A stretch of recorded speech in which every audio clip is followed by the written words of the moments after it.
Hello बेटा, ITF माने inverse trigonometric function solutions of level 2 JEE worksheet जो है। पहला क्वेश्चन है second square tan inverse 2 plus cosecant square cot inverse 3। इन दोनों आर्गुमेंट्स को डायरेक्ट रिलेशन नहीं दिख रहा, ठीक है।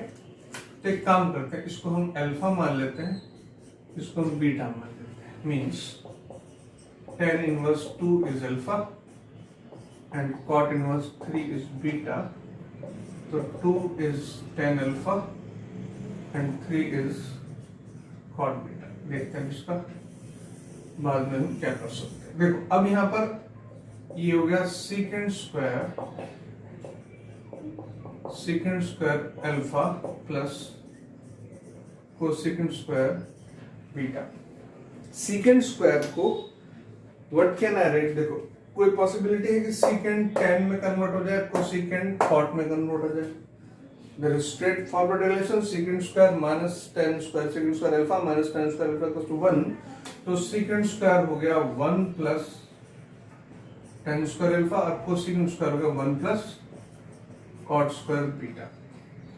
अब ऊपर वैल्यूज हैं हमारे पास, tan अल्फा कितना है 2, तो गया 2 का स्क्वायर, और cot कितना है cot ऑफ बीटा 3 का स्क्वायर। ये हो जाता है 1 प्लस 4 प्लस 1 प्लस 9 9 10 14 और ये आंसर हो जाता है 50।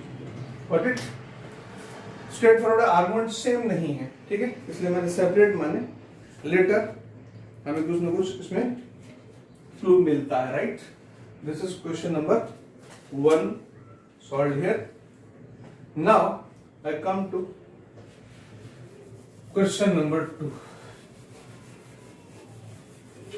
देखो question number 2 is what you are given fx is equal to tan inverse √12 minus 2 into x square upon x4 plus 2x square plus 3। और क्वेश्चन में आई थिंक इसकी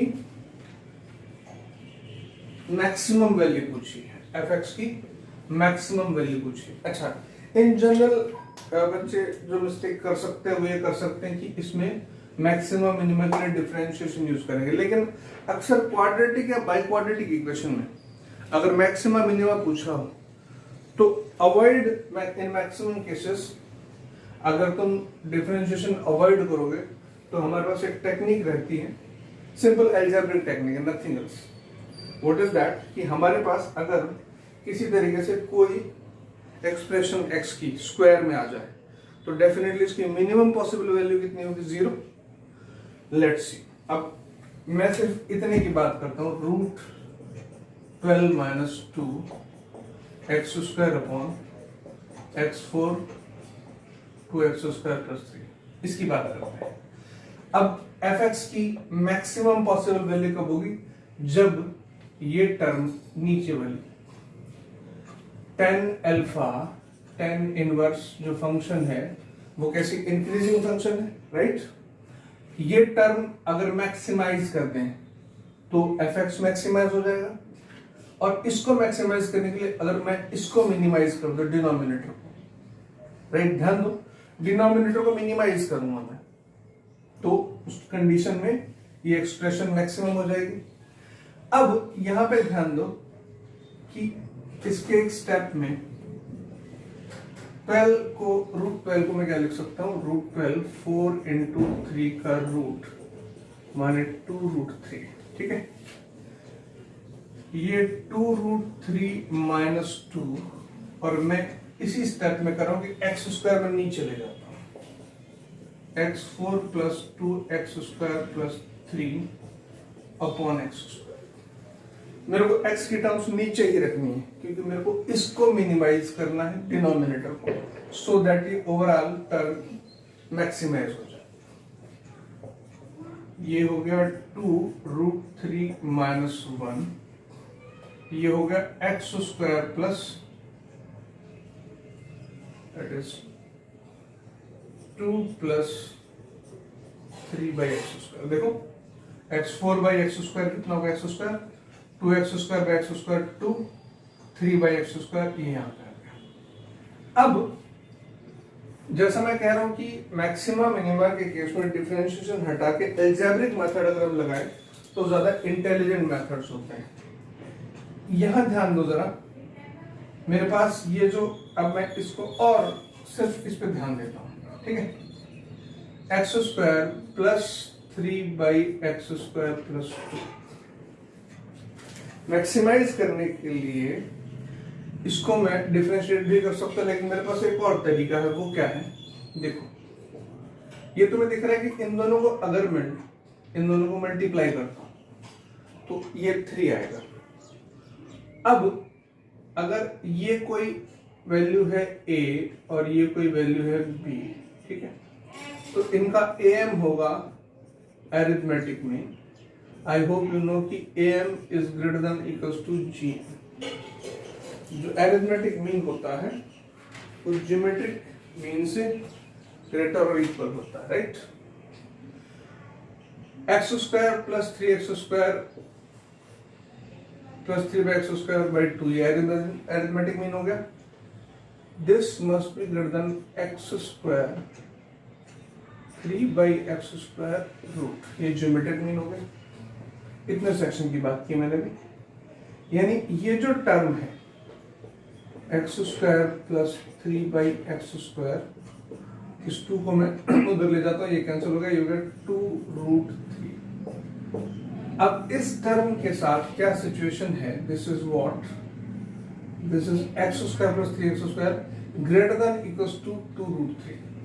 अब इधर आ जाता है, ये सब ये टर्म ये इसकी greater than equal to 2 root 3, मतलब मिनिमम पॉसिबल वैल्यू इसकी जो है वो x square plus 3 by x square equals to 2 root 3। कोई चीज ग्रेटर है, ग्रेटर तो उससे कुछ भी हो सकती है, लेकिन इसकी हमको मिनिमम पॉसिबल वैल्यू चाहिए इसकी, सो दैट ये मैक्सिमाइज हो सके। तो इसकी minimum possible value of course equal है, तो x square plus 3x square by 2 इसकी मिनिमम पॉसिबल वैल्यू होगी 2 रूट 3।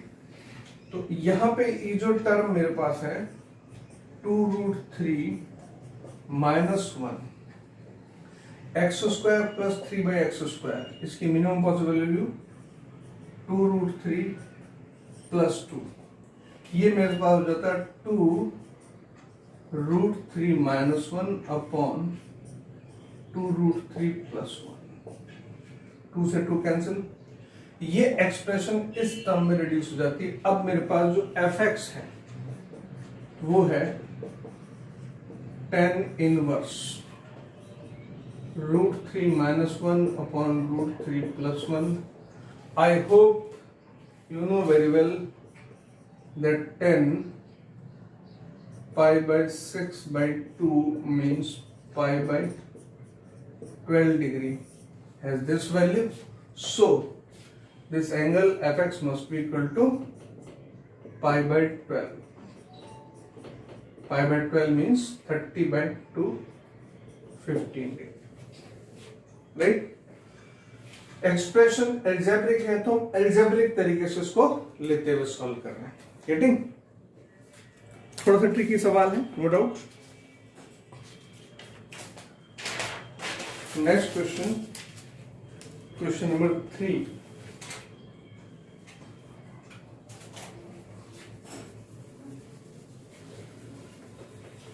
ऐसे हमें जब रेंज क्वेश्चन नंबर 3 जो है that is asking about the domain range and these questions, ठीक है। तो उसमें हमें एक बात तो क्लियर होती है। थर्ड क्वेश्चन देखो, I have tan inverse root of x square minus 3x plus 2 plus cos inverse root of 4x minus x square minus 3 is equal to 5। अब इसमें x के सॉल्यूशंस पूछे तो एक बात तो हमेशा क्लियर रहेगी कि इसका जो डोमेन है वो तो ऑल रियल नंबर्स है, लेकिन एक बात है इसमें वो ये कि दिस टर्म क्योंकि ये रूट में है, So I must have x square minus 3x plus 2 greater than equal to 0.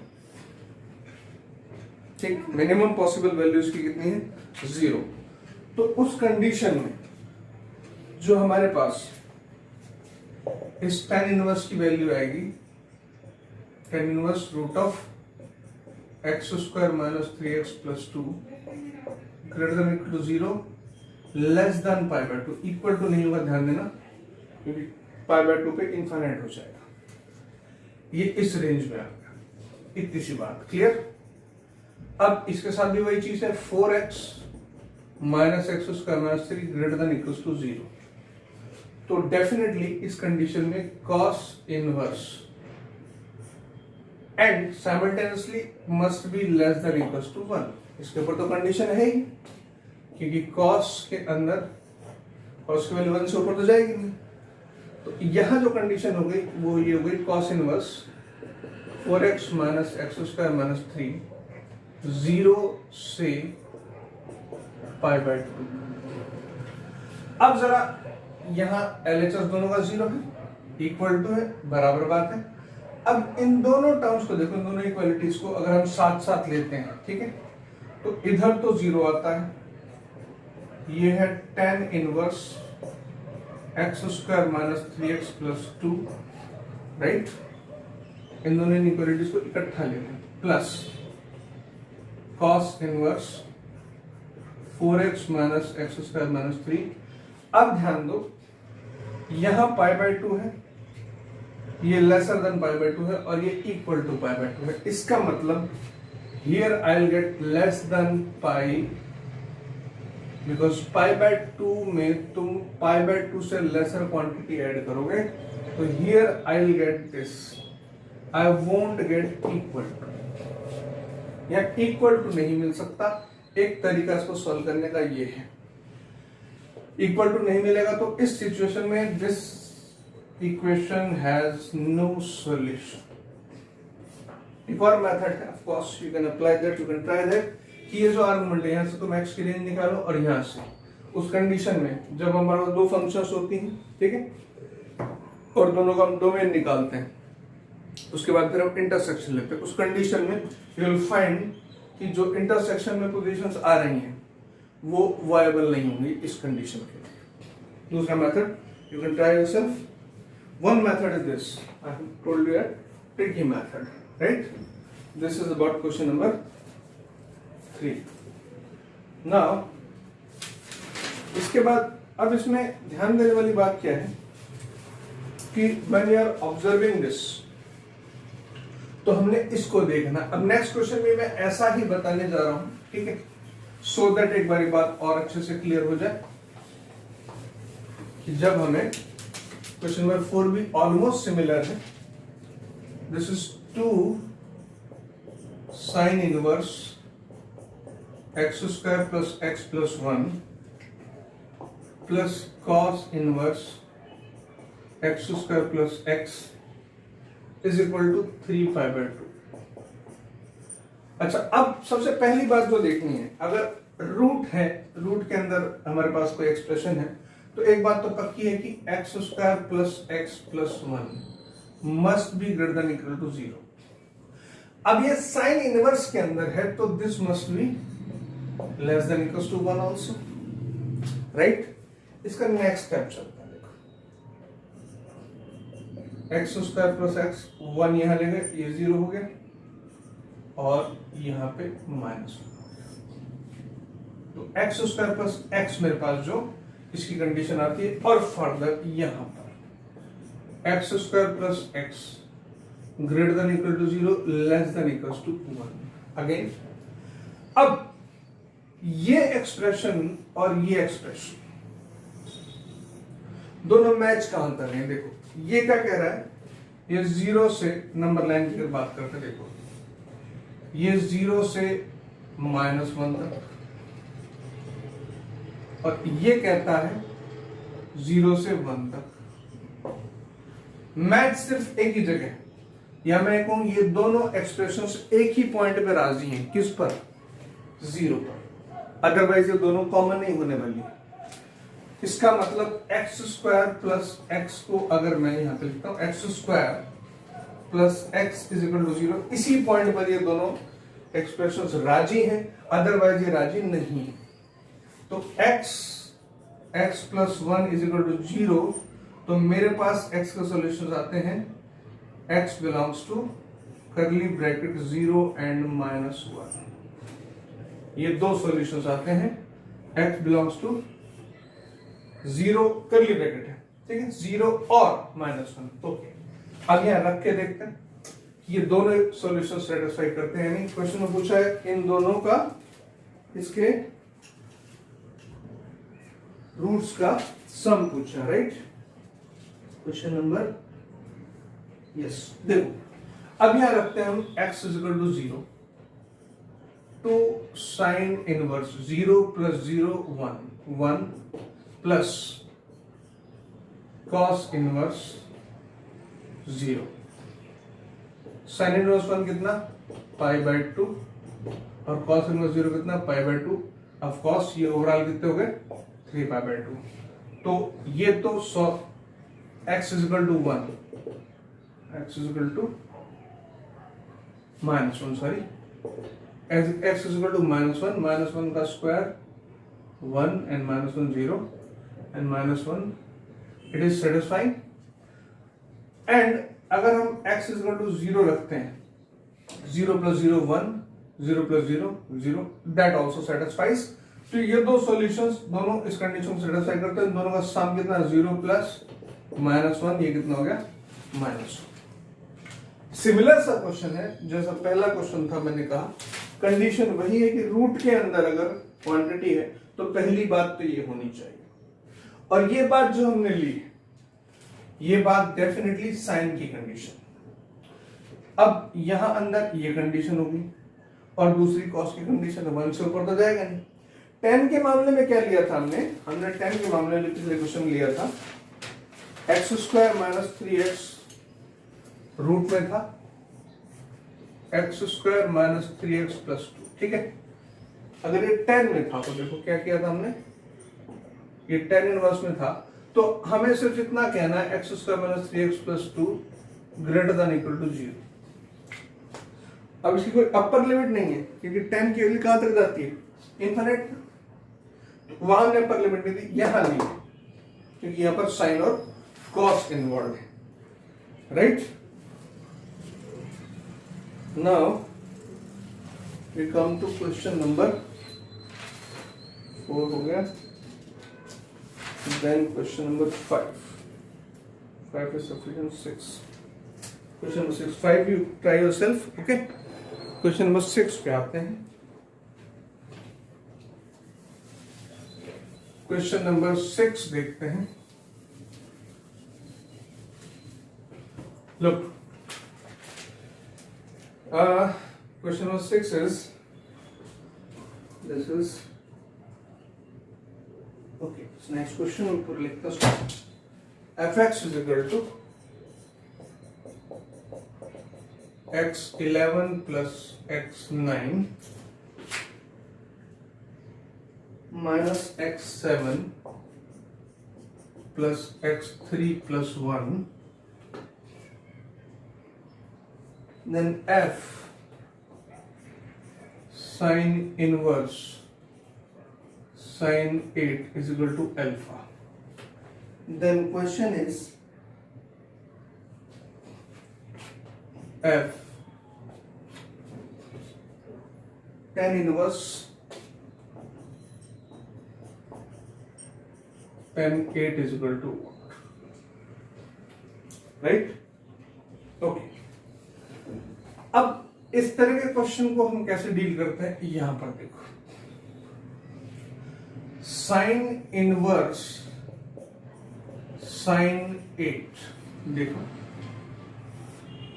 Sine inverse sine x का ग्राफ किस तरह से होता है, ये 0 π/2 माइनस π/2,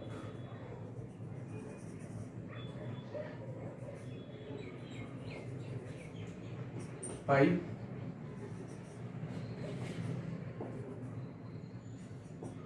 3π/2, 2π,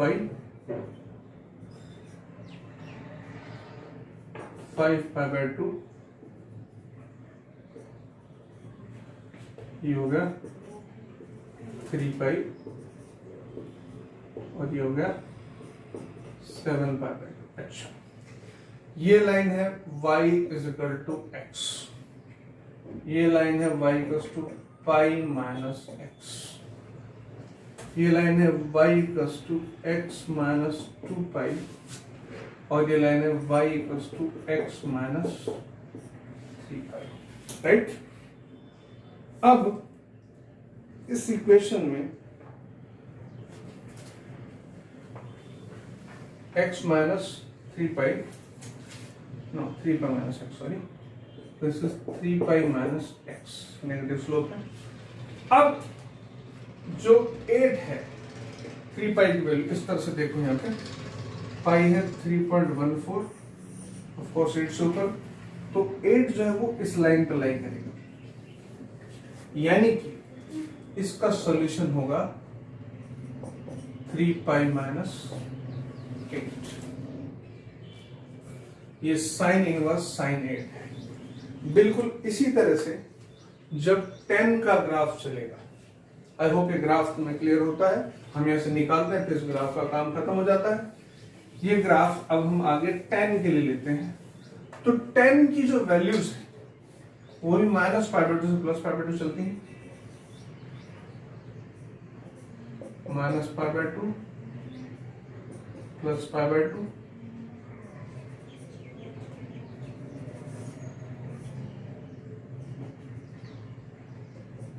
पाई 3π/2, और इसका जो tan इनवर्स tan 8 हमारे पास आएगा, दैट विल ऑल्सो बी, यहां से सब की स्लोप पॉजिटिव आएगी, ये जाकर के 3π पे आएगा, तो this will be y equals to x minus 3π, means it will be 8 minus 3π। अब इसमें देखने वाली बात यह है कि f ऑफ दिस, मान लेते हैं ये जो फंक्शन है इसको मैं लिख लेता हूं थोड़ी देर के लिए y, ओके। तो एफ वाई ये है अल्फा, ठीक है, और ये ध्यान दो ये है माइनस ऑफ वाई, तो एफ माइनस ऑफ वाई ये कितना है ये पूछा है। फंक्शन का फॉर्मेट यहां पे दे रखा है, मुझे इस ग्राफ की जरूरत नहीं है। अब यहां ध्यान दो, बिकॉज तुम डायरेक्ट ये कर सकते हो, तो मैं आई होप तुम्हें मालूम होगा कि साइन इनवर्स साइन 8 को 3π माइनस 8 3π से अहेड है, राइट, और tan इनवर्स tan 8 8 माइनस 3π। यहां से हमने जो कंक्लूजन निकाला वो ये निकाला कि यदि ये y है तो ये माइनस y है, और ये f के अंदर आ रहा है, ये f y is equal to alpha, ये मैंने यहां लिखा, और f माइनस वाई हमसे क्वेश्चन में पूछा गया है, right, it is asked about the question. अब देखो यहां पे अगर तुम देखते हो कि मैं लिखता हूं f, सपोज इस इक्वेशन में मैं लिखता हूं f x लिखता हूं, मुझे जो चीज आज समझ में आ रही है वो क्या है, देखो ये पावर्स ऑड है, और ऑड पावर में कभी भी एक बात जो मुझे क्लिक करती है वो ये है कि अगर मैं नेगेटिव रखूंगा तो ये नेगेटिव हो जाना है, ये नेगेटिव हो जाना है। लेट्स सी अब मैं इसका क्या यूज करता हूं, x11 plus x9 minus x7 plus x3 plus 1, right, और f माइनस x करता हूं, तो माइनस x11 माइनस x9, और ये पावर इसकी अगेन ऑड है तो ये plus x7 minus x3 plus, तो मेरे पास सीधा सा आंसर है fx plus f minus x is equal to, ये कैंसल, ये कैंसल, ये कैंसल, ये cancel, to exactly f y plus f minus y is also 2, f y is what alpha, alpha plus f minus y is equal to 2। तो F minus Y कौन है, ये कितना है 2 minus alpha. Got it? So I must have answer 2 minus alpha. This is question number 6। थोड़ा exclusive question है, एक बार के लिए ऐसा लग सकता है कि मैं डिफरेंशिएट करके कुछ करें, नहीं। जब ऑड पावर्स मिले तो सारी देखो, कहीं इवन पावर नहीं है। और ध्यान दो यहाँ पर एक प्लस एक एफ वाई और एक माइनस वाई पूछा है। तो ऑड पावर्स तुमने सीक्वेंस सीरीज में अच्छे से बात पढ़ी है, 11th क्लास में थोड़ा सा ध्यान दिया होगा। जब सीक्वेंस सीरीज हम देखते हैं कि ऑड पावर्स होती हैं तो वहां आर्गुमेंट नेगेटिव लेकर के उनको कैंसिल आउट कर दिया करते हैं।